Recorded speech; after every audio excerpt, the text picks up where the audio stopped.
এছাড়াও যেটা নিয়ে প্রচণ্ড সরগরম সোশ্যাল মিডিয়ায় দরদ আসছে, এবং তোমার নাম আসার পর থেকে বাংলাদেশের তোমার অনুরাগীরা কতটা খুশি একটু শুনি আবার শাকিব খানের সঙ্গে তোমার। বাংলাদেশে যারা আমার দর্শক রয়েছেন তারা খুবই খুশি, কারণ অলমোস্ট রোজই কোনো না কোনো ওখানে সংবাদ মাধ্যম থেকে রেগুলার ফোন আসছে আর কি, সেটা খুব ইন্টারেস্টিং। আর আমিও খুব ইগারলি ওয়েট করছি যে দরদ বড় পর্দায় আসুক। খুব একটা অন্যরকম ইন্টারেস্টিং গল্প। শাকিব খানের সঙ্গে অনেকদিন পর একটা ছবি, আর I think is a fantastic actor. বাংলাদেশে যিনি ডিরেক্টর অনন্য মামুন, আমি অনেক নাম শুনেছিলাম ওনার আগে, বাট ফাইনালি কাজ করা হয়েছে এবং খুব ইন্টারেস্টিং একটা গল্প, ভীষণ ইন্টারেস্টিং একটা গল্প, খুব ইন্টারেস্টিং একটা চরিত্র পেয়েছি করার জন্য। So I am also looking forward. এই যে পছন্দের চরিত্রগুলো পাচ্ছ, এটাতে বোধহয় লাগে মানে কাজ তো প্রচুর আসে, পছন্দের চরিত্র পাওয়াটা তো একটা মনে থেকে যায় একজন শিল্পীর জন্য, সেক্ষেত্রে বোধহয় পায়েলদি খুশি। হ্যাঁ, ফর্চুনেটলি লাস্ট 2-3 বছর বলো বা যেভাবেই বলো, আমি এরকম কিছু কাজ করেছি যে কাজগুলো সত্যি মানে আমার নিজের করে ভালো লেগেছে, প্লাস দর্শকরা খুব প্রশংসা করেছেন এবং আমার নিজের কাছে সেগুলো যথেষ্ট, মানে I really worked hard for those characters.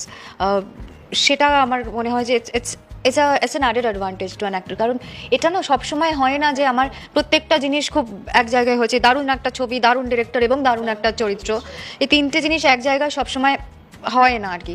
Fortunately last অনেকগুলো ছবিতেই আমার সেটা হয়েছে।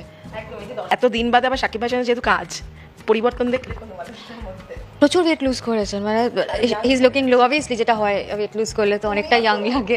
Thank you. Obviously Shakib Khan ভীষণ ডেডিকেটেড একজন actor, is a fantastic actor anyway.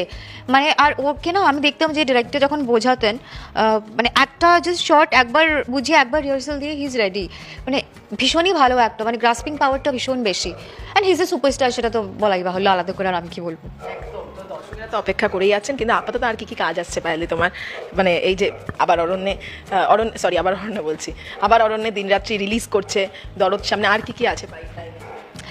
তা এর আগে একটা ছবি রিলিজ করেছে অহল্যা, আগেন অহল্যাতে একটা খুব ইন্টারেস্টিং চরিত্র করেছি যেটা। এরপরে ইনফ্যাক্ট হ্যাঁ দরদ রিলিজ করছে। আরেকটি ছবি আছে, সেটা ঋতুদির প্রোডাকশনের একটা ছবি, সেটা শুটিং শেষ হয়ে গেছে, লাভ ইজ অল ছবিটার নাম। সুব্রত আছে, সুব্রত আমার সঙ্গে ছবিটা অভিনয় করেছে। আগেন আমার খুব পছন্দের একটা, তো ওর অপোজিটে অভিনয় করতে পারাটাও খুব ইন্টারেস্টিং একটা জায়গা, সেটা আছে। ইনফ্যাক্ট আরেকটা থ্রিলার আছে সামনে, যেটা আমি কথাটা বলতে পছন্দ করি না, বাট আগেন ফিমেল প্রোটাগনিস্টের ওপর স্টোরি সেটা। ইনফ্যাক্ট বাংলাদেশের আরেকটা